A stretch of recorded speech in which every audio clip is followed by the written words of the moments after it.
a todos. Mais uma vez, a Academia Virtual da Sociedade Brasileira de Cirurgia Cardiovascular nos traz um webinar com um assunto extremamente interessante: terapia de ressincronização cardíaca, quando optar por eletrodos endovenosos ou epicárdicos. Boa noite mais uma vez. Eu gostaria, antes de chamar a doutora Elizabeth, que vai ser a nossa palestrante, doutora Elizabeth, a propósito, doutora Elizabeth Crevellari, é cirurgiã cardiovascular, doutora em medicina pela Faculdade de Medicina da USP, médica assistente do Instituto do Coração de São Paulo, especialista em estimulação cardíaca artificial.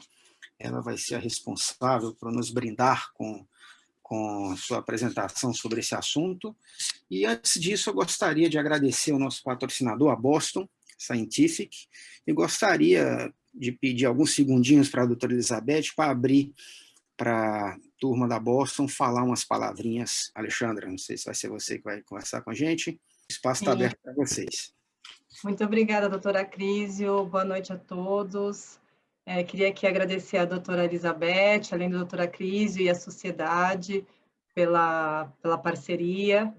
E queria deixar claro aqui que nosso objetivo é trazer essas informações relevantes que possam contribuir com a atualização científica e reforçar nossa missão, que é transformar as vidas por meio de soluções médicas inovadoras que melhoram a saúde e a qualidade dos pacientes. Então, a gente espera que vocês aproveitem o conteúdo aí do webinar, aproveitem para fazerem as perguntas, aproveitem o conteúdo que a doutora Elizabeth vai trazer para vocês, e sempre que vocês precisarem, vamos estar aqui à disposição. O Luiz Vitor está aí também para algumas questões mais técnicas, caso vocês tenham interesse. Muito obrigada. E, doutora Beth, obrigada. Obrigado, pessoal da Boston. E já apresentei a doutora Elizabeth. Por favor, doutora Elizabeth Crevellari, o espaço é todo seu. Pode começar a sua apresentação. Muito obrigado por ter aceitado o nosso convite. É realmente uma honra tê-la aqui compartilhando com a gente esse assunto, como eu já disse, extremamente curioso e interessante. Bom, boa noite a todos. Obrigada, Cris, pelas palavras. Obrigada a Boston Científico pelo convite e a nossa sociedade, sempre inovando e nos ajudando e ajudando a formar pessoas aí. Muito bom estar aqui com vocês. Espero acrescentar alguma coisa hoje aí para essa nossa reunião. Então, vamos lá, pessoal. A terapia da ressincronização cardíaca, nós temos que entender esse conceito para chegar no eletrodo. Então, o que é a terapia? O objetivo, no sentido, é visar restabelecer, mediante uma estimulação elétrica, a ordem na contração mecânica, semelhante do que ocorre no coração saudável. E ela destina-se, basicamente, ao tratamento da dissincronia, que afeta a função sistólica do ventrículo esquerdo.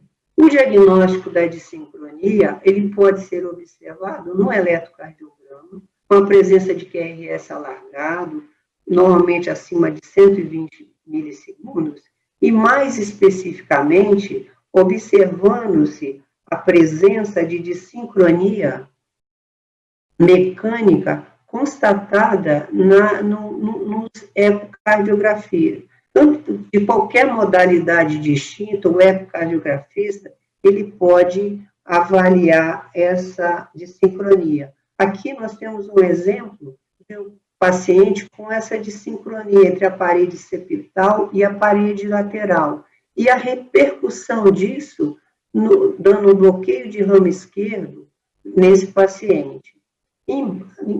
Quando ele é submetido à ressincronização cardíaca, nós observamos uma diminuição dessa dissincronia, e no eletrocardiograma nós temos o estreitamento do QRS, que é na estimulação biventricular. Então, o bloqueio de ramo esquerdo e o QRS, ele é bem visto, né? O ecocardiograma e o eletrocardiograma são as primeiras ferramentas que nós temos. Em 2001, o FDA autorizou o emprego da TRC para o tratamento daquelas insuficiências cardíacas refratárias que tinham um tratamento farmacológico otimizado e não melhorava. Então, a TRC ela foi autorizada pelo FDA e, desde então, nós temos vários estudos e publicações, mas o que se chega à conclusão é que os resultados, de uma forma geral, eles confirmaram a utilização da TRC, eu vou chamar terapia de ressincronização cardíaca de TRC, para não ficar muito longo. Então, confirmaram a utilização do tratamento da insuficiência cardíaca avançada, essa tecnologia. Após todos esses estudos, então, ficou muito bem claro que o tratamento da insuficiência cardíaca grave, refratária, a utilização da TRC está muito bem definida. Depois que isso ficou bem definido, começou-se a questionar, será que aqueles pacientes que tinham uma classe funcional 2, um QRS entre 120 a 150 milissegundos, com muitos sintomas, será que esse paciente também não poderia se beneficiar com a TRC? E se fosse beneficiar, de que forma? Será que também nós não conseguiríamos evitar que a progressão da insuficiência cardíaca ela continuasse, quer dizer, impedir a progressão da insuficiência cardíaca? Então, todos esses trabalhos, eles levaram a esses estudos. Esse estudo, ele foi desenhado, para avaliar a mortalidade. Foi o primeiro estudo na terapia de ressincronização cardíaca que avaliou TRC com fármaco. Quer dizer, sempre que você pensa em insuficiência cardíaca, você tem que pensar assim, esse paciente está otimizado? Porque a primeira opção é otimizar o tratamento farmacológico. Esse estudo, ele reuniu o paciente classe funcional 3 e 4, que era o padrão de indicação, um QRS maior que 150 e de 20 a 150. E ele incorporou critérios ecocardiográficos de desincronia ventricular.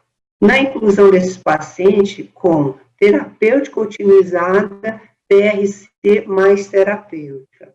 E foi observado uma mortalidade menor nos pacientes onde se associou ao tratamento farmacológico a terapia de ressincronização cardíaca. E não só isso, também mostrou que houve um remodelamento reverso, melhora da fração de ejeção e também da regurgitação mental. E um fator importante avaliado pelo ECO, que é a diminuição do volume sistólico final do ventrículo esquerdo. Já esse estudo, ele foi desenhado para avaliar os efeitos da terapia da TRC em pacientes já com classe funcional 2 e 3, também respeitando a fração de ejeção menor ou igual a 30, já com QRS maior que 120 milissegundos, quer dizer, classe funcional 2, um QRS acima de 120 milissegundos, ou naqueles pacientes portadores de marca-Paz com estimulação crônica no ventrículo esquerdo, que desenvolviam também dissincronia. Nós sabemos que paciente com estimulação crônica no ventrículo direito, 5% desses pacientes pode desenvolver insuficiência cardíaca pela dissincronia. Então, esses pacientes, um grupo foi feito TRC, mais associado ao desfibrilador, e o outro grupo recebeu só um desfibrilador. Todos estavam otimizados com medicamento. No segmento de 40 meses, e lembrar que o objetivo primário era ver se a presença da TRC, ela alteraria a sobrevida ou melhoraria a sobrevida ou a hospitalização. E como análise secundária, a mortalidade. E no final se observou que todos os pacientes que receberam TRC, foi observado que o grupo, a associação CDI-TRC, teve melhor sobrevida e menor hospitalização por insuficiência cardíaca. E, vindo mais, isso reforça a ideia que a terapia de ressincronização cardíaca, ela também é eficaz naqueles pacientes da classe 2 e classe 3, que tiveram o mesmo resultado. Esse outro estudo, quer dizer, tem vários estudos, mas também, além de mostrar o resultado positivo, que melhorou a qualidade de vida, melhorou a função, remodelou, os estudos têm mostrado que até 50% dos pacientes submetidos a TRC, eles evoluem como não respondedores. E este é um grande desafio, para nós que trabalhamos com a área. Nesse contexto, esse estudo, ele foi o primeiro estudo, que é o estudo Prospect, ele foi o primeiro estudo desenhado para determinar se os parâmetros ecocardiográficos são capazes de predizer uma resposta clínica dos pacientes com insuficiência cardíaca e terapia de TRC. Então, esses pacientes foram escolhidos classe 3, classe 4, e foram implantados o TRC e foram analisados os parâmetros ecocardiográficos. Que parâmetro de sincronia, e o objetivo principal desse trabalho foi avaliar quais desses parâmetros poderia avaliar ou prever a resposta à TRC. Aí foram analisados parâmetros clínicos, sintomas, uso de medicamentos, de forma geral, mas a qualidade de vida do paciente. E o mais importante foi a avaliação da parte ecocardiográfica desses pacientes. Então, o que se observou é que quase 60% dos pacientes, eles tiveram uma redução maior ou igual a 15%, reduzir o volume final do sistólico do ventrículo esquerdo. Mas mostrou também que teve pacientes que não tiveram melhor, até pioraram. Então, a maior ou igual, a diminuição do volume sistólico final do ventrículo esquerdo é um parâmetro importante. Piorar, então, nós vimos que tem pacientes que também pioraram, apesar de respeitado todas as indicações. Então, nós vimos, esses pacientes apresentaram remodelamento reverso, reduziram o volume sistólico final do ventrículo esquerdo no período de 6 meses. Dessa forma, esse estudo, ele separou os pacientes, aqueles pacientes que tiveram remodelamento avaliado pelo eco, em alguns tipos de pacientes. Pelo ecocardiograma, nós vimos que 37% daqueles casos, que aqui são 286 pacientes, que tiveram alteração no volume sistólico final do ventrículo esquerdo. Desses, 38%, eles tiveram uma excelente resposta. Quer dizer, você teve uma resposta morfológica ao TRC.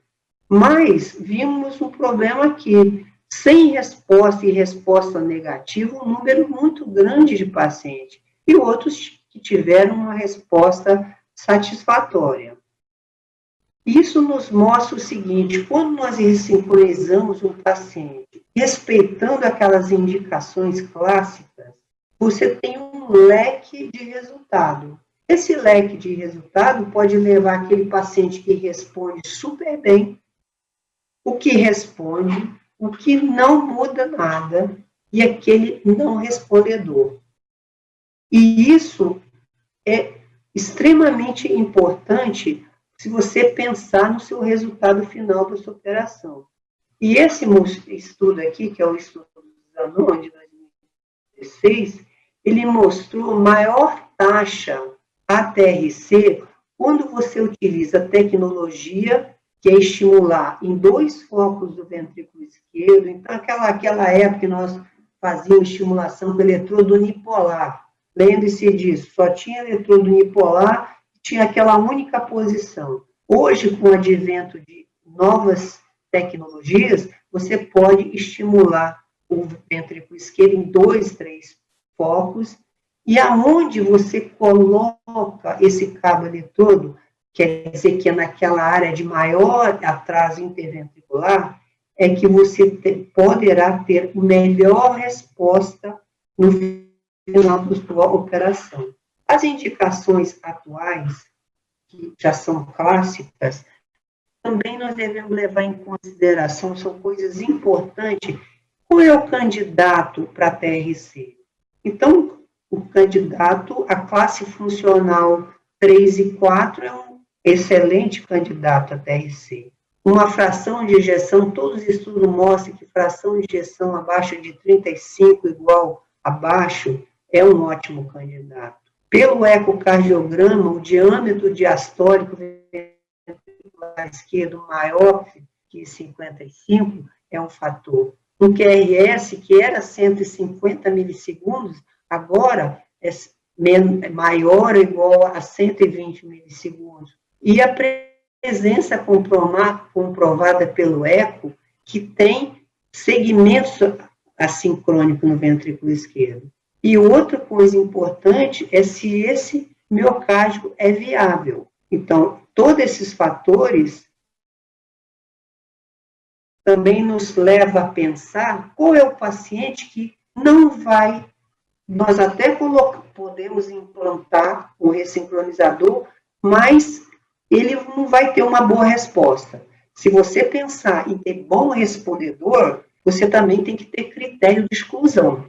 E a insuficiência mitral grave, passiva de correção cirúrgica, ou numa fase muito avançada da ICC, é um critério de exclusão. A resposta não é boa. Quando você tem necrose transmural comprovada pela ressonância magnética, também é um critério de exclusão. Aneurisma da ponta do ventrículo esquerdo ou direito, casando de sincronia, é outro problema sério que a ressincronização não vai resolver.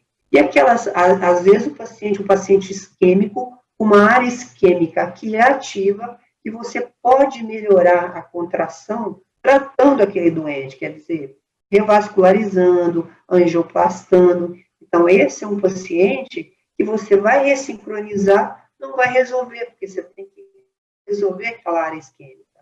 E aqueles pacientes em classe funcional 4, dependente de fármacos, até paciente, às vezes, em fila para transplante, em fila não, internado para transplante, porque alguns pacientes em fila de transplante, de vez em quando nós operamos algum, ele fica, que ajuda ele, que a fila do transplante é longa, e o ressincronizador, às vezes, ajuda essa pessoa durante o período, então aguarda e, às vezes, tem uma resposta favorável.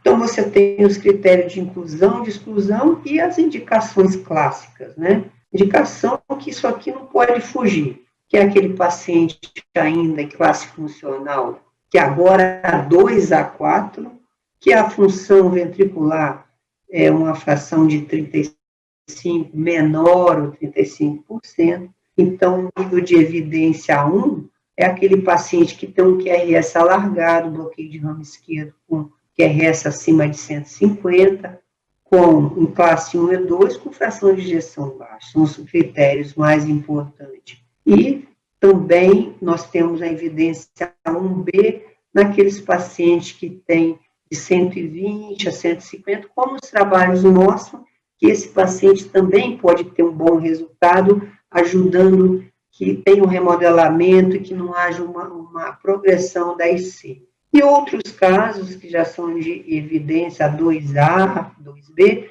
são aqueles pacientes portadores de marca-passo, que eu já comentei, que a estimulação crônica no ventrículo esquerdo, ventrículo direito, leva a IC, e que você vai fazer um upgrade para um ressincronizador. Então, essa situação são as indicações em geral que nós temos. Agora, nós já sabemos indicar, sabemos quem é favorável, quem não é, sabemos a indicação, mas será que é só isso ou se tem fatores que vão influenciar, muito importante. Essa publicação mostra que a função renal tem uma relação muito importante no resultado da TRC. E os pacientes que melhor respondem, que são os respondedores, são aqueles com melhor função renal, e claro que esses pacientes, a função renal está relacionada também à sobrevida desses pacientes. Outro fator importante que pode mudar a resposta é a localização e quantidade de fibrose miocárdica. Nós sabemos que a presença da fibrose miocárdica, a maior parte dos pacientes morrem mais quando tem fibrose miocárdica, e a presença da fibrose miocárdica nas regiões onde você pretende implantar o seu cabo, que seria a região que teria maior resposta à presença da fibrose, você não vai ter um bom resultado, então é lógico que ela vai influenciar na resposta final. Esse estudo, ele verificou que a posição do cabo, então, nós avaliamos indicação, fatores que influenciam, e agora, uma coisa muito importante, não é só colocar o eletrodo dentro do ventrículo esquerdo, é aonde colocar. Então, esse estudo, que a posição do eletrodo ventricular foi exposta à TRC. Então, esse estudo, ele comparou o implante do TRC, da TRC, guiado por eco 3D, onde o estudo comparou o implante padrão da ressincronização, cateterizou o seio, escolheu a veia que você achava mais adequada pela fibrografia e acabou a operação. O outro grupo fez um implante guiado por um eco 3D, onde se posicionou o eletrodo no local de maior atraso. E o interessante é que os pacientes que fizeram esse implante guiado pelo eco, onde mostrava o local de maior retardo, de maior desincronia, eles apresentaram melhor remodelamento reverso e redução do volume sistólico final do ventrículo esquerdo. Hoje, também, para uma melhor resposta, nós também precisamos estimular regiões. Então, esse estudo, ele vem também no pé do estudo Target, né? Quer dizer, é um estudo mais recente, que também entende que para ter uma melhor resposta, você precisa estimular regiões com maior desincronia, e esse estudo mostrou uma taxa de resposta de 82%, quando você utiliza as tecnologias disponíveis do cabo eletrodo e também a programação do gerador de pulso. Ok, então nós temos agora nosso seio coronário. O seio coronário, você aborda o seio coronário às vezes, por que isso é importante, o seio coronário? O mais importante, depois de cateterizar o seio coronário, é você fazer uma flebografia. A flebografia, ela vai, claro, posicionar o paciente no oblíquo. Nós trabalhamos aqui no oblíquo anterior esquerdo, já classicamente, porque quando você faz uma flebografia, você consegue primeiro ver se tem veias adequadas, óbvio. E se essas veias se encontram aonde nós queremos estimular. A região mais importante é a região lateral e póstero-lateral. Todos os trabalhos mostram que quando você implanta o seu cabo eletrodo na parede livre do ventrículo esquerdo, nessa região, você tem melhor resultado. Ok, então nós já temos nosso seio coronário, temos as nossas veias. E que técnicas nós podemos fazer para ressincronizar o paciente? Então, nós temos essa técnica que eu comentei mais, que é a técnica pelo seio coronário, que é a técnica transvenosa. Transvenosa venoso pelo septo interatrial, alguns grupos fazem aqui no INCOR, nós não fazemos. Hoje, o advento da estimulação pelo feixe de RIS, quer dizer, também é uma forma de ressincronizar o paciente. Os sistemas epicárdicos clássicos, que todos conhecem, e aqueles sistemas híbridos, onde você associa um implante transvenoso com um implante epimiocárdico.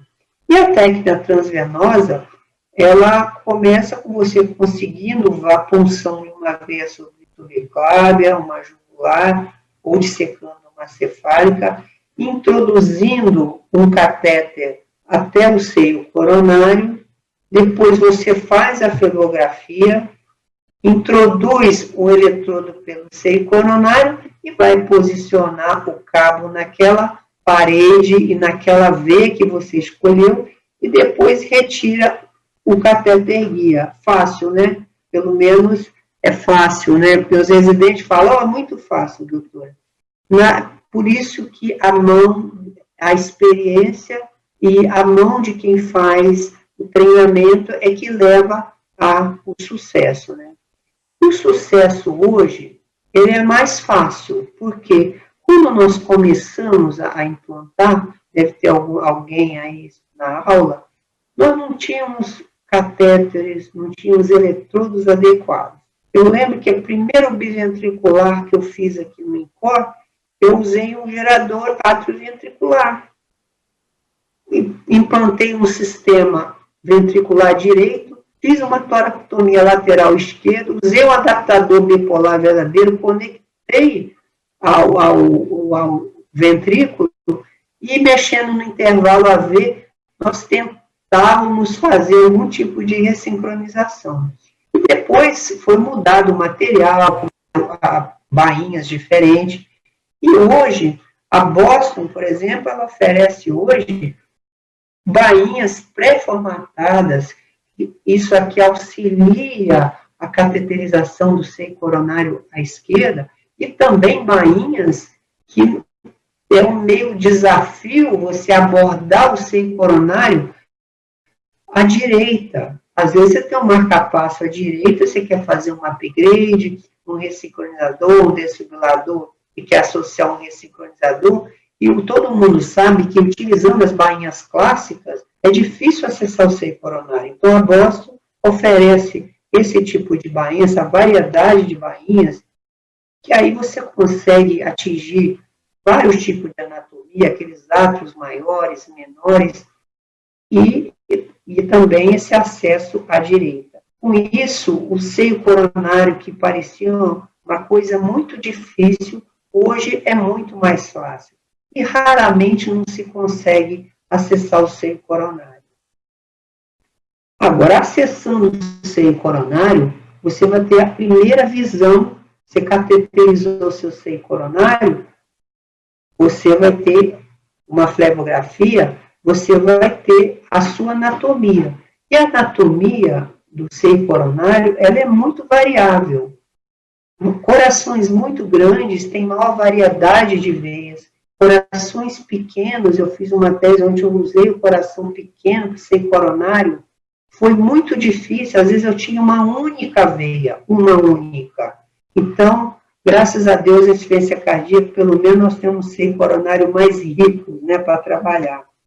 E a importância da flebografia, ela é evidenciada por esse estudo feito aqui pela Boston, que é o Navigate X4, que mostrou a utilização de 3 tipos de eletrodo, o espiral L, espiral S, o Strange, pois como existe variação anatômica, nós temos que levar em consideração que não é um único tipo de eletrodo que nós vamos conseguir acessar aquela veia. Especificamente, esses eletrodos da Boston, eles possuem um afunilamento na região distal, nos 3 modelos, que chega a 2,6 frames. E, segundo a literatura e a Boston, ele é todo mais fino do mundo, pelo menos até agora, né? Que nós temos aqui. E é o único eletrodo que tem essa tecnologia helicoidal, em 3D. Isso aqui ajuda a fixação da porção distal, fazendo uma pressão radial no vaso, fixando e obtendo bons limiares, além também do desposicionamento ser menos comum. E cada eletrodo desse, ele foi desenvolvido para alcançar um tipo de veia, quer dizer, uma anatomia diferente.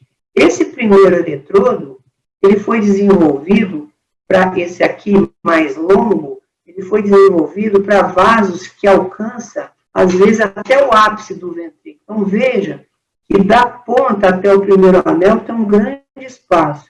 Se vocês lembrarem, quando a gente utiliza eletrodo mais agora não unipolar ou bipolar, esse seria o único ponto de estimulação. E com essa tecnologia, você tem vários pontos para estimular e ter maiores lineares e também de fixar o cabo à veia, né, para evitar desposicionamento. Esse segundo, ele foi desenvolvido para vasos, que atinge até um terço médio, quer dizer, são veias mais curtas e também todos com o objetivo de estimular a região mais importante, que é essa região médio-basal. E, por último, esse foi feito mais para vasos mais tortuosos,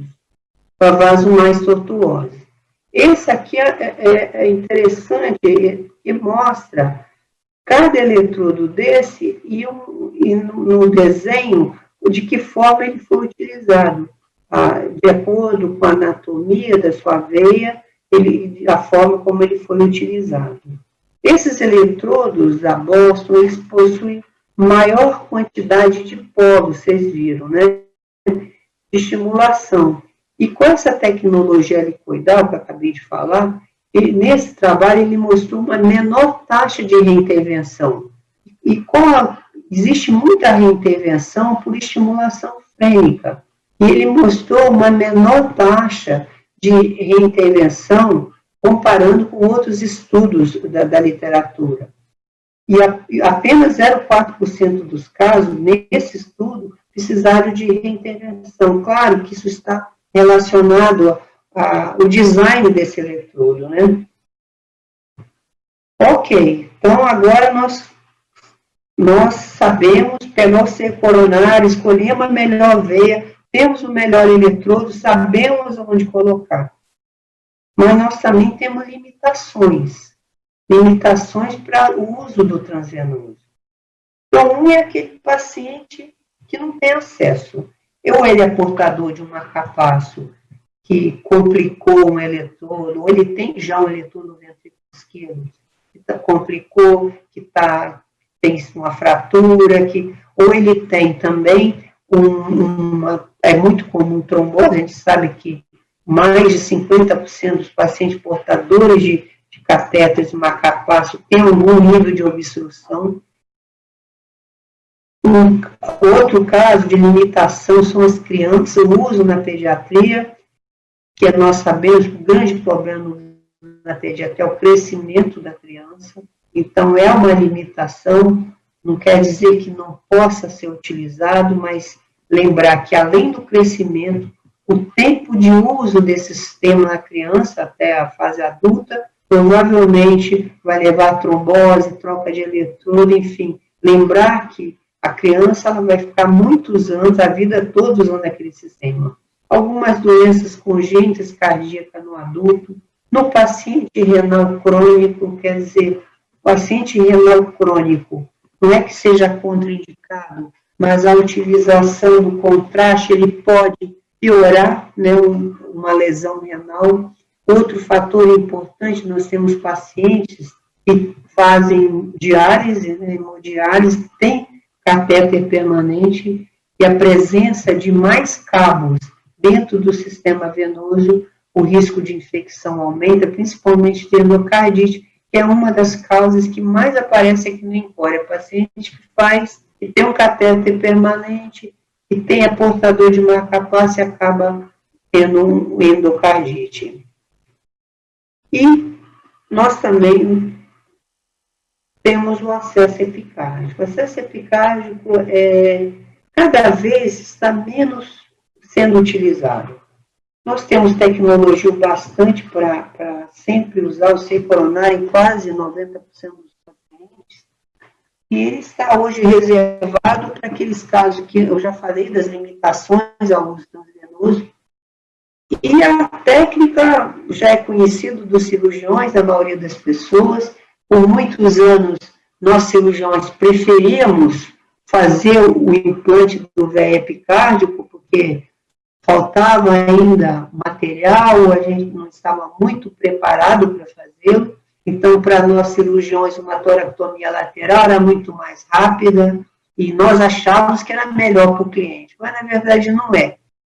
A técnica transvenosa, ela é muito mais, paciente que vai ter alta mais cedo, normalmente 24 horas depois, esse paciente, se ele não tiver em disfunção, se não tiver com IC, coisa grave, ele vai para a casa dele. Enquanto que uma toracotomia lateral leva a uma maior hospitalização e maior também infecção, não necessariamente, mas é uma piora da IC. E nós observamos que a anestesia geral, às vezes, né, prolongada, toma mais um pouco de volume, esse paciente acaba dando uma piorada no pós-operatório. E, claro, que a técnica, também você pode associar a técnica, uma técnica transtorácica, uma técnica transvenosa. Naqueles casos do paciente que já é portador de marca-passo, desfibriladores, você vai fazer uma ressincronização que não tem via de acesso, você pode fazer o epimiocárdico. Às vezes, o paciente tem um sistema implantado à direita e não tem uma bainha adequada, fica difícil não se conseguir cateterizar o seio coronário. Algumas vezes, nós fazemos uma toracotomia, usamos um eletrodo mais longo e levamos o cabo eletrodo até a loja do outro lado. Então, essas associações são possíveis de fazer e, na verdade, os cabos eletrodos, há alguns anos, nós tivemos até trabalhos aqui que mostravam isso, existia uma diferença de limiares, porque os cabos, eles eram muito agressivos, eram cabos unipolares, agressivos, formavam uma fibrose muito grande, tinha limiares elevados. Com o passar dos anos, mesmo esses eletrodos a implante epimiocárdico, que são os eletrodos penetrantes, eles melhoraram. Hoje eles já têm uma versão bipolar, eles têm corticoide na ponta, e nós aqui preferimos, até pelo design, né, não é um eletrodo da Boston, mas é um eletrodo, talvez um eletrodo fundamental para quem trabalha com criança, que é um eletrodo não penetrante, bipolar, que tem menor agressão ao miocárdio, quer dizer, a parte epimiocárdica, e os limiares são bons. Limiares hoje, tanto os limiares endo com esses eletrodos epimiocárdicos, são muito equivalentes. Então, não temos mais muito problema quando se fala de eletrodo. Claro, evitar eletrodos penetrantes nas pequenas crianças é fundamental. E, a longo prazo, tratar os eletrodos, trocar um eletrodo epimiocárdico é mais complicado do que trocar um eletrodo que foi colocado transvenoso. E a Boston Científica, ela possui essa tecnologia. No final de tudo isso, dessa toda avaliação, o que nós queremos é que aquele nosso paciente, ele saia melhor do hospital, e que ele tenha uma melhor qualidade de vida, se nós pudermos interferir para que também essa IC não progrida tanto, e que esse paciente fique melhor, saia de uma fila de transplante, tome menos remédio, para isso, nós temos que usar o que temos de tecnologia. E a Boston, ela possui uma tecnologia que é uma variação para você conseguir a maior taxa de respondedor. Então, você tem que ter um sistema inteiro agregado para que você tenha a resposta. Então, nós mostramos eletrodos que respeitam a anatomia do paciente, os algoritmos que mostram e aqueles atrasos interventriculares, o ventrículo direito e o ventrículo esquerdo.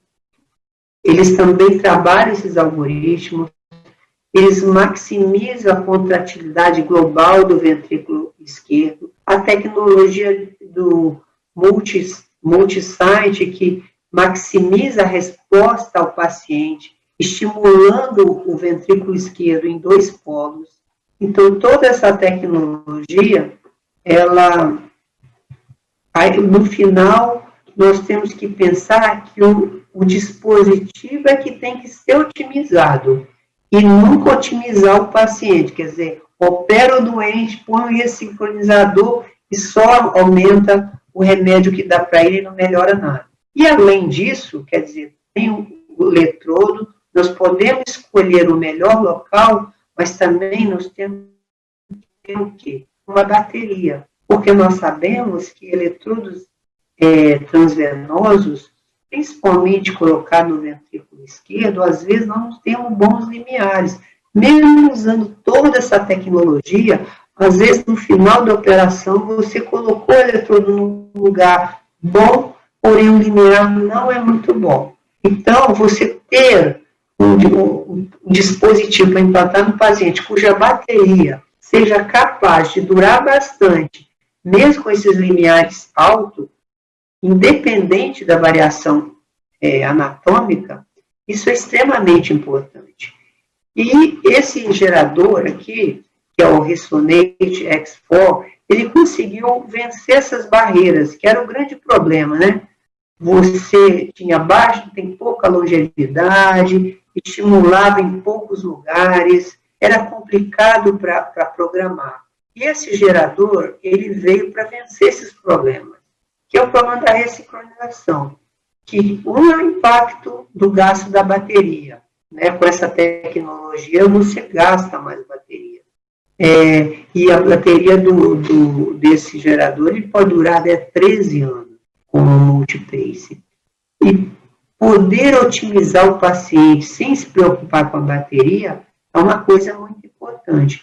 A segunda barreira é a necessidade de você ter 2 vetores viáveis, quer dizer, a BOSS possui a maior quantidade de combinação de estimulação pelo design dos eletrodos e do gerador, você tem dezenas de combinação. Isso facilita muito aquele doente onde a cirurgia foi complicada. E outra coisa, a programação, que ela é facilitada e simples, para conseguir uma melhor taxa de resposta para os nossos pacientes. Com isso tudo, nós reunimos tecnologia e aqui deixar um recado que implantar, a primeira coisa importante, não deixe de tentar o seio coronário. Agora, indicar bem é fundamental. Isso é um sistema muito caro, que às vezes não vai trazer benefício. E pior do que isso, implantar mal. Fazer de forma apenas colocar um eletrodo no seio coronário, em qualquer veia, fechar o doente e mandar ele embora para casa, não resolve. Então, é extremamente importante não ter a tecnologia, nós temos tudo disponível, mas também pensar que tem que operar bem o doente. E se você não conseguir operar bem o doente, não conseguir uma área boa para operar, o limiar for ruim, não deixar de fazer um implante epimiocárdio e deixar esse paciente sem tratamento. Então, a formação dos nossos cirurgiões, dos nossos eletrofisiologistas, ele tem que visar sempre qualidade e pensar nesse doente. Em resumo, quando se fala em ressincronização cardíaca atual, nós temos algumas coisas importantes. Quando você seleciona, para relembrar, selecionar o paciente, é importante o retardo eletromecânico. Então, bloqueio de ramo esquerdo, existe uma estimulação crônica do ventrículo direito para ser analisada, outros QRS, tem QRS alargado, tem bloqueio de ramo direito, tem outros estudos que tem que ser avaliado nessa seleção. Esse miocárdio, ele é viável? Será que onde tem fibrose? Vamos fazer ressonância magnética, vamos avaliar. Tem parede viável? Então, isso é importante. E será que esse paciente vai reverter, vai melhorar essa disfunção? Tem paciente que o time já foi. Então, ele chega para você numa condição que não vai ter mais resposta. Parâmetros clínicos são importantes. A idade hoje é uma coisa discutível, depende da condição do paciente. Nós operamos um paciente de 80 e poucos anos, que ficam muito bem. Como foi falado, função renal, outras comorbidades importantes, então tem que avaliar o paciente como um todo.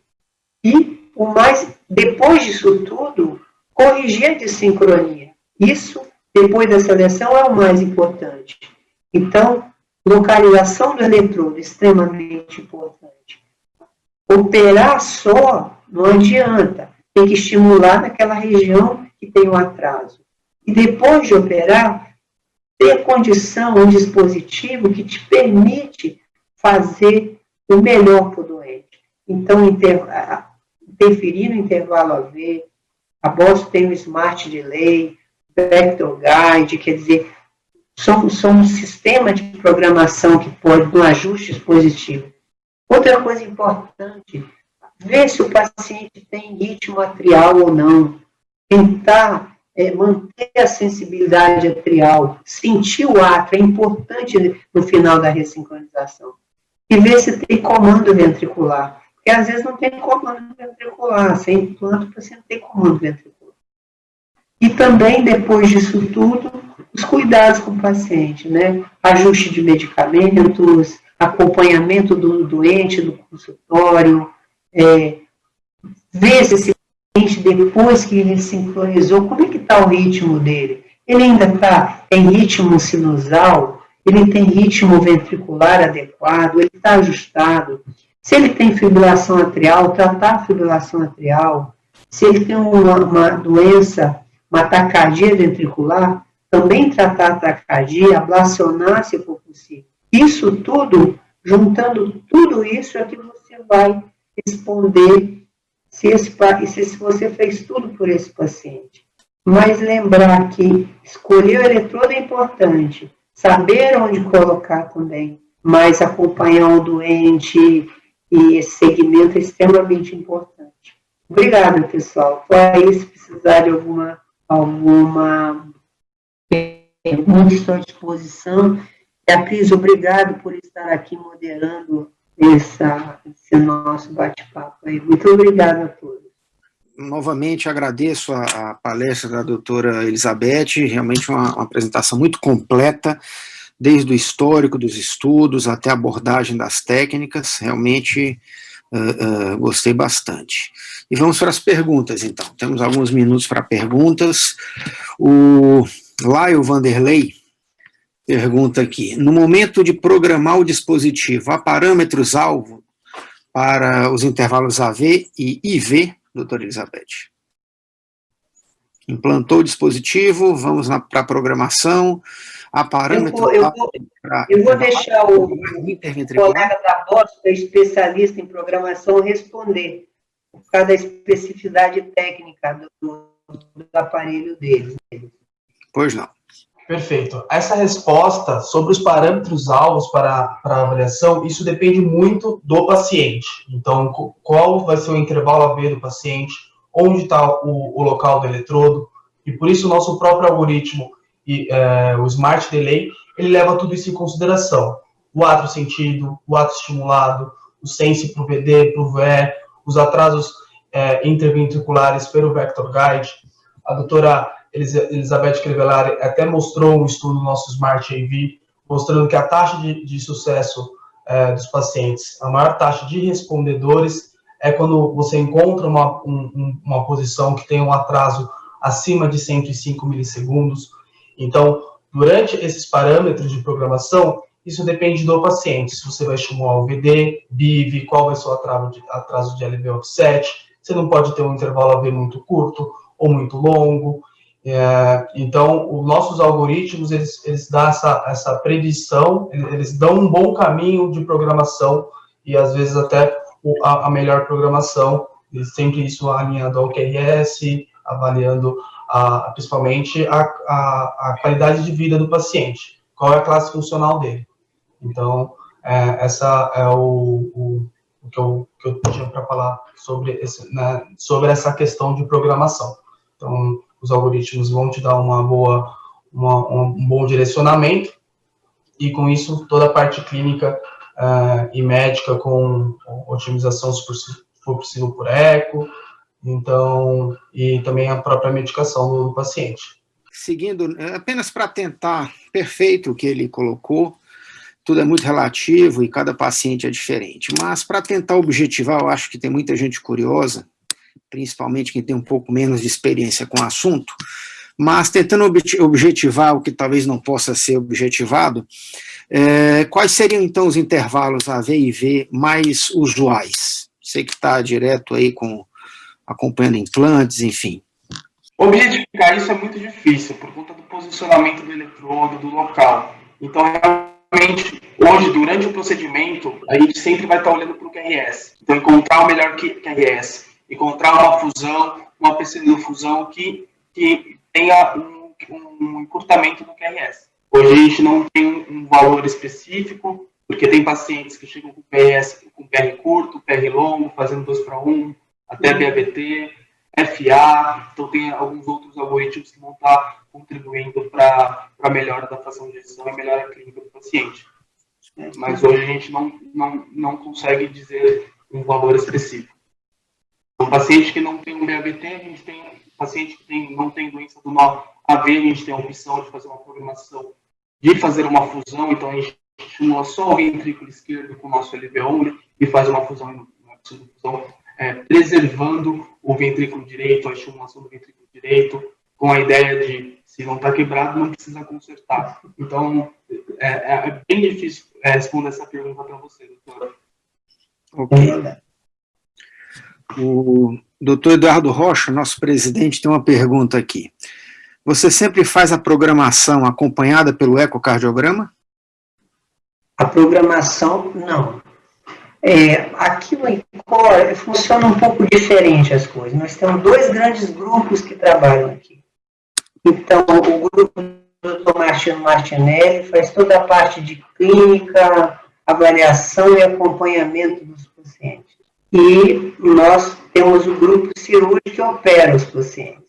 Então, agora, na minha clínica particular, quando eu implanto um ressincronizador, que eu tenho uma boa resposta, nem sempre eu peço, por exemplo, um eco tecidual para avaliar. Esse gerador da Boston dá para fazer uma boa avaliação deles sem o ecocardiograma. Agora, aqueles pacientes que não têm uma melhora, eu peço um eco tecidual, eu espero uns 3, 4 meses, eu peço um eco tecidual e junto com o programador, e depende do aparelho que nós estamos usando, porque também se usa aparelhos de empresa diferente, a gente pode ajustar como eco. Mas não é para todo mundo e é mais aquele paciente que não conseguiu uma boa resposta, mesmo você fazendo tudo que você acha que fez direitinho, né? Então não é para todo mundo.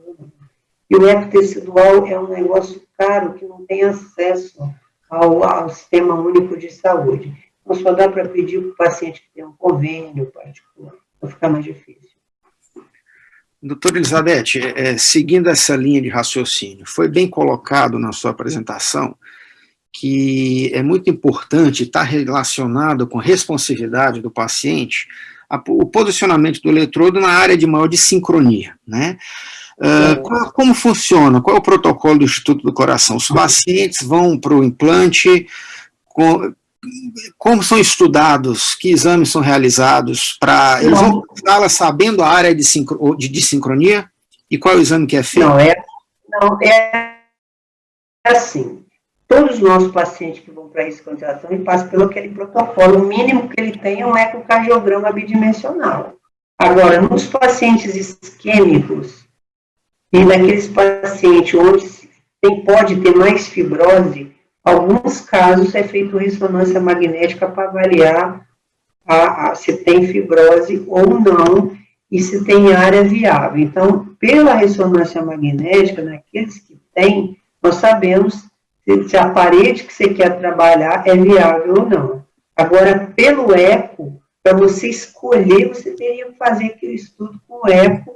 Você sabe a parede, que aonde tem sincronia, mas você não tem muito bem definido em que local exatamente. Por isso que a orientação para colocar na parede lateral e poste-lateral é o mais preconizado nos estudos, que é onde você teve melhor resposta. Agora, infelizmente, nós não temos disponível, 90% do nosso paciente é do Sistema Único de Saúde, então é um pouco limitado a investigação desses pacientes. O eco é o suficiente para se operar, claro, eletrocardiograma, estudo do ritmo, tudo isso, para se indicar um CDI ou não. E os isquêmicos, algumas vezes nós fazemos ressonância magnética para avaliar. É isso? Perfeito. Outra pergunta aqui. O Décio Cardoso pergunta: no caso de termos um paciente que necessita de um upgrade, porém apresenta trombose venosa, qual é a sua conduta? Retira o eletrodo para ter acesso ou implanta um epicárdico? Até aproveitando, como é que está a primeira pergunta é a aplicação da extração no Instituto? A primeira pergunta é: esse sistema transvenoso, ele é funcionante? Quer dizer, o paciente ele tem uma trombose, mas ele tem um sistema, por exemplo, atrioventricular, que está funcionante, sem problema? Aí essa é a primeira pergunta, porque dependendo dessa resposta, vai mudar. Se esse paciente tiver trombose e tiver que mexer em algum cabo desses para fazer esse upgrade, entende? Às vezes você tem um ato ventricular, mas você tem um eletrodo atrial ruim. Nesse caso, nós entramos com a bainha de laser, removemos aquele cabo eletrodo e, às vezes, até balonando a região onde tem estenose, alguma coisa, nós passamos guias e nós tentamos um implante transvenoso nesse paciente. Agora, se eu tenho um paciente que tem um sistema venoso direito, que está funcionando bem, que tem trombose, porque não tem sentido eu submeter, eu não tenho que mexer em cabo, eu não tenho nenhuma evidência para eu usar uma bainha de laser no eletrodo que está bom para colocar mais um. Então, sempre desses casos de trombose, nós fazemos toracotomia lateral esquerda. Foi bem abordado, uma pergunta minha agora, foi bem abordado na sua apresentação, mas eu gostaria de enfatizar, né? Com o advento do implante transvenoso através do seu coronário, para o posicionamento do eletrodo no ventrículo esquerdo, essa vem sendo a técnica mais utilizada, como foi dito na apresentação. No entanto, nós sabemos e até na minha experiência, não chega a ser raro, que o implante epicárdico tem seu valor, tem seu lugar, né, principalmente naqueles pacientes fibróticos, porque os pacientes, o implante pelo seu venoso, nós ficamos restritos à anatomia coronariana venosa do paciente, né, principalmente nós cirurgiões, nós nos sentimos muito confortáveis em abordar através de uma mini toracotomia o ventrículo esquerdo e poder visualizar e evitar áreas de fibrose, e muitas vezes é a grande saída para esses pacientes. Então, eu queria que você comentasse um pouquinho mais sobre isso. Realmente está relegado para uma raridade um implante de eletrodo epicárdico no Instituto do Coração, na sua prática privada? Comenta um pouquinho sobre isso, por favor. Olha, veja, não é uma raridade, até porque nós sabemos, eu no INCOR eu não disponho do sistema que eu apresentei aqui. Eu só tenho na minha clínica particular, os pacientes no hospital particular. Que como nós trabalhamos com pregão, você sabe que é o que entra na casa. Então, eu não tenho disponível, hoje, por exemplo, um eletrodo quadripolar para tratar, para TRC. Então, eu ainda trabalho com eletrodo bipolar. E nós sabemos que o eletrodo bipolar, você vê, você não tem tanta opção. Hoje mesmo eu operei um paciente que ela tinha uma única veia póstero-lateral, com eletrodo bipolar, tanto iônico como bipolar, estimulação frênica, que é um problema seríssimo, né? Às vezes você não tem opção. E eu tive que deixar estimulando pelo anel do VE com a carcaça, para não precisar fazer uma toracotomia. Então, não é uma coisa rara. E outra coisa, todos os pacientes renais crônicos, todos nossos vão para epicárdio, todos, renal crônico. Paciente que tiveram endocardite bacteriana, por qualquer motivo também, e já tem um sistema implantado, nós não vamos de novo colocar outro eletrodo lá, a gente faz epicárdio. Então, assim, a questão da fibrose, eu concordo com você, que quando você visibiliza o coração, você tem oportunidade de, às vezes, enxergar uma região boa, mas nem sempre. Às vezes você tem. Agora, por isso que nesses casos que a suspeita de fibrose, muito paciente isquêmico, é feita a ressonância magnética. Nesse caso, é contraindicada a ressincronização cardíaca. Se na ressonância mostrar que a parede lateral e póstero-lateral não são viáveis, nós não implantamos o ressincronizador. Ele sai desse grupo de indicação, que a gente já sabe que se tem fibrose ali, tem fibrose em outra região do coração, e o resultado não vai ser bom. Eu não tenho dados na literatura, eu posso te falar dizendo assim, ó, pegou um paciente com fibrose e colocou epicárdio. E o resultado, eu realmente não tenho esse dado para te falar. Mas eu peguei caso que o paciente tinha fibrose, insisti em colocar, e o resultado foi ruim. Mas foi ruim porque a parede onde você tem que trabalhar era ruim. Então, você pode até colocar um epicárdio, eliminar bom, mas você pode não ter uma boa resposta à TRC. Não é? Então, e também não é epicárdio, como você já sabe, você utiliza o epicárdio. Eu adoro epicárdio, adoro. O tempo de fazer epicárdio é muito menor do que faziam por muitos anos. Mas eu concordo e agora a minha tendência é sempre fazer pela facilidade, né? E tem as crianças, tem aqueles casos específicos, nós temos muita criança, muito congênito, sempre você vai utilizar. Agora, a fibrose é complicado responder isso, porque eu realmente não sei, porque como a gente tira esse paciente do protocolo, então ele acaba recebendo CDI, né, só um CDI, às vezes, você precisa de CDI. Então, não tem esse dado para te falar. Perfeito. O Alexandre Murakami faz uma pergunta aqui. Eu vou até adaptar a pergunta dele. Vamos falando de um implante primário, uma ressincronização, primeiro implante. O eletrodo do ventrículo direito tem algum local onde ele seria melhor? Qual é o papel do eletrodo do ventrículo direito numa ressincronização cardíaca, primeiro implante? E ele continua.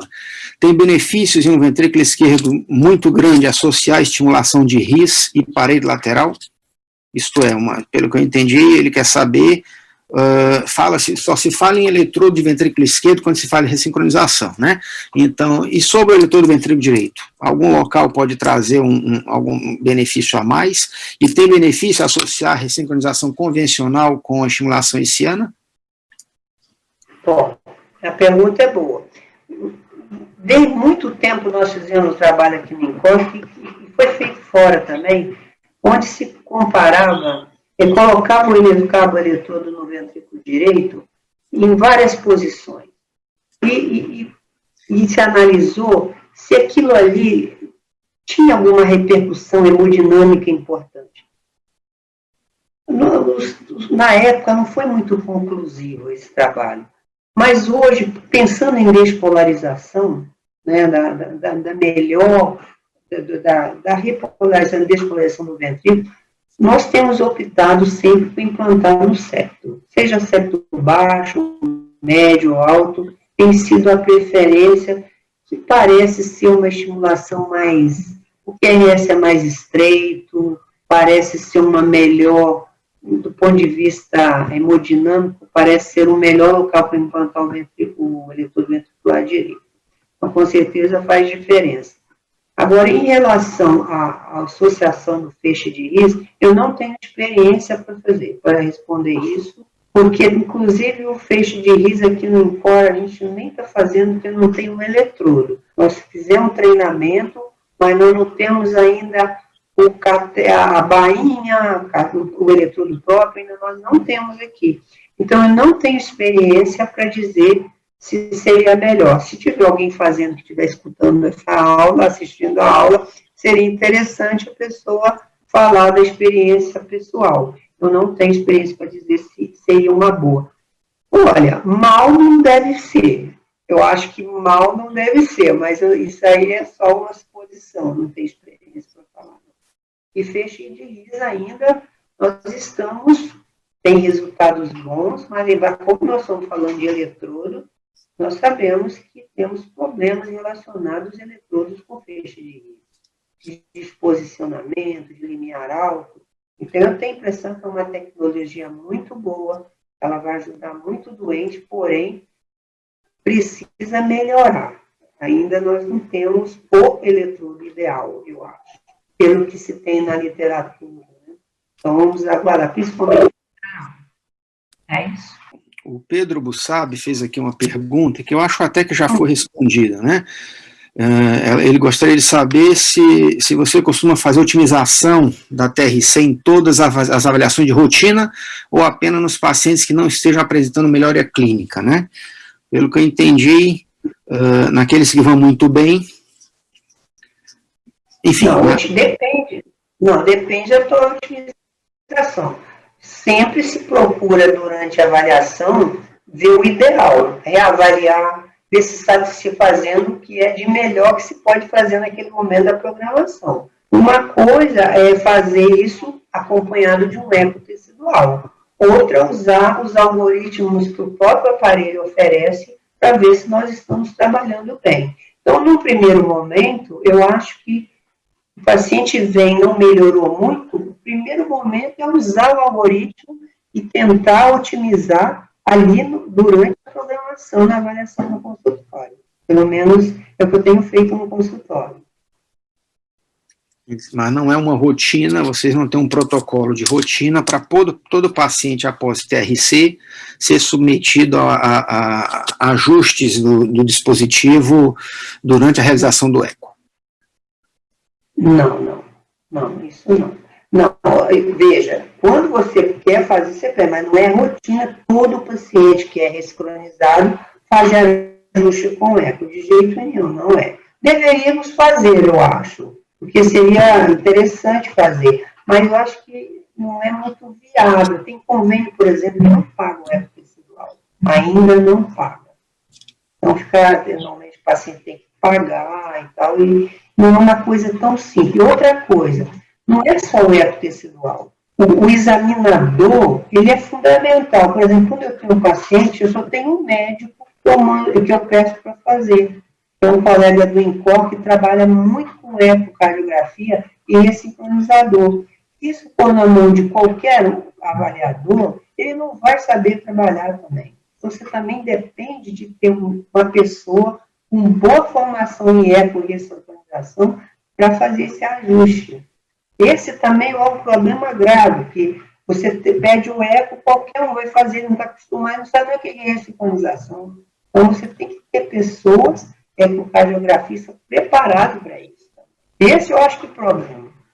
Mas, realmente, a gente tem uma base de diagnóstico muito forte, nossos dispositivos, para auxiliar toda a parte clínica de avaliação e tirar o de mais importante, se o paciente está realmente respondendo, se ele está falando a verdade, porque hoje é algo muito difícil também, e fazer tudo o que for possível para sempre ter a melhor resposta clínica. Perfeito. Doutora Elizabeth, o Ricardo Benfaz pergunta: qual a sua opinião sobre a ressincronização bifocal no ventrículo direito? Funciona em alguns casos? Não serve? Olha, eu não faço ressincronização bifocal. Talvez pelo nosso serviço ser composto de cirurgião, para nós é muito fácil. O nosso paciente já está preparado para ganhar uma toracotomia, caso não tenha sucesso com a técnica transvenosa. Então, na verdade, eu nunca fiz estimulação bifocal. Eu sei que tem estudos que mostram benefícios, e eu acho que tem suas indicações, o Paixão tem um bom resultado em alguns pacientes, mas eu realmente nosso serviço não faz estimulação bifocal. Nós chegamos a fazer bifocal nos pacientes com FA, que estimulava pelo seio coronário, átrio esquerdo, mas aí é outra história. Mas a estimulação bifocal de VD, eu não faço. Talvez pela facilidade do grupo de ser cirurgião, quando o seio coronário não é viável, a veia é viável, tem estimulação frênica, nós já estamos prontos para fazer toracotomia, implante epimiocárdico, e resolve o problema. Outra pergunta. Fernando Guedes pergunta, qual a sua experiência, existe experiência de implante de eletrodo epicárdio usando a videotoracoscopia, com auxílio de câmera de vídeo? Então, vocês têm feito? Respondendo ao Fernando, nós tentamos, olha, há alguns anos, eu e o Tamaki, que nós trabalhávamos juntos, nós implementamos essa ideia. O primeiro problema era ter o vídeo. Não, porque ter um vídeo disponível foi uma tragédia no encontro. Porque não tinha disponível. Mas os poucos casos que nós fizemos, nós tivemos uma dificuldade. Foi o seguinte, você tinha aqueles corações muito dilatados, nós não tínhamos uma boa janela, meu pai. Você não conseguia trabalhar com vídeo, o coração muito grande, dilatado, não tinha janela para trabalhar. Mas foi uma experiência muito pequena, eu sei que tem grupos que fazem, e outro problema, nós não tínhamos um eletrodo adequado. Na verdade, nós não temos ainda um eletrodo que se ajuste pelo vídeo, que você consiga implantar. Então, nós tentamos, mas eu acho que foi mais uma questão de pobreza mesmo, né? Nós não podemos fazer muitos casos, porque era uma luta para ter um vídeo disponível, e também nós não tínhamos um eletrodo adequado, a gente era meio um negócio meio MacGyver, assim, sabe? Inventando, pegando um eletrodo diferente. Então, não foi uma coisa que deu certo. Mas também não tivemos tempo nem curva de aprendizado para ver se seria interessante. Doutora Elizabeth, também, se eu não me engano, foi abordado na sua aula, mas vocês têm experiência na estimulação endocárdica do ventrículo esquerdo? Transeptal não, né? Não. Nós também não fazemos. Não tem nenhuma experiência. Tem grupos que fazem, acho que no Rio de Janeiro eles fazem, mas nós também não fazemos. Acho que nós somos muito clássicos aqui, deve ser por isso. Excelente.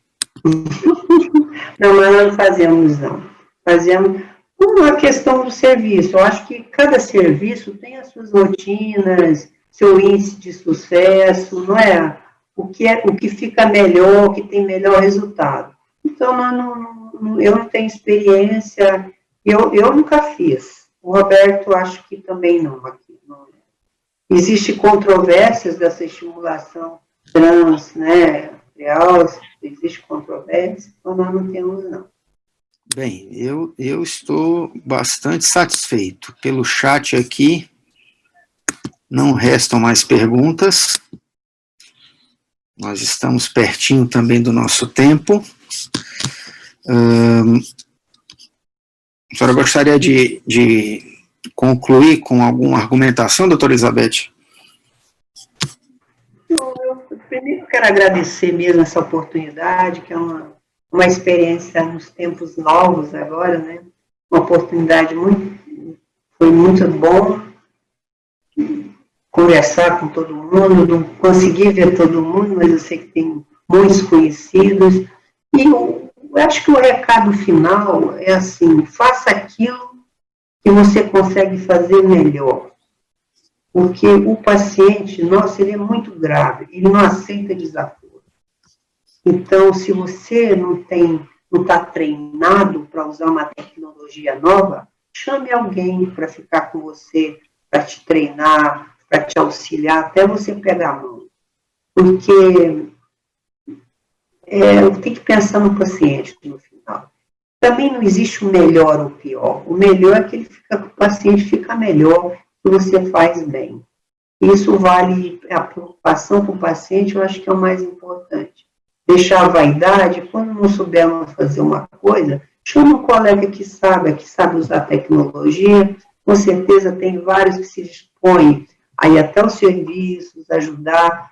Nós estamos abertos aqui, apesar de não ter tanta inovação no INCOR, não fazemos ainda alguns procedimentos, mas nós estamos abertos a qualquer um que queira vir ao serviço, nos conhecer o nosso serviço e ficar aqui conosco, tomar um café conosco, estamos abertos. Muito obrigada a todos, à sociedade, a Boston, aos amigos que estão por aí, por trás dessa tela, e a você, Cris, muito obrigada pela gentileza, foi muito bom estar com vocês. A Sandra, da sociedade também. Abração para vocês. Bem, nós é que temos que agradecer, foi uma apresentação excelente, suscitou uma discussão igualmente muito agradável e enriquecedora, doutora Elizabeth. Agradeço muito, um prazer vê-la, ver que está bem, e já que também não temos mais perguntas e atingimos o nosso horário, eu acho que nós podemos, então, terminar esse webinar. Muito obrigado, em nome da SPCCV, obrigado a todos os participantes, e boa noite a todos. Boa noite obrigado a Boston, claro, né? Muito obrigado. Obrigado, doutor. Tchau, Vitor. Obrigado, hein? E qualquer coisa que precisar, estamos aqui, a Elizabeth já falou que à disposição. Que está aqui no INCOR, à disposição, e eu estarei aqui com a Boston, foi o Alexandre que falou no início, para qualquer dúvida, qualquer informação que queiras compartilhar. E é isso. Estamos à disposição. Abraço. Nós temos certeza disso. Muito obrigado e boa noite a todos. Obrigada, pessoal. Boa noite. Boa noite, Alessandra.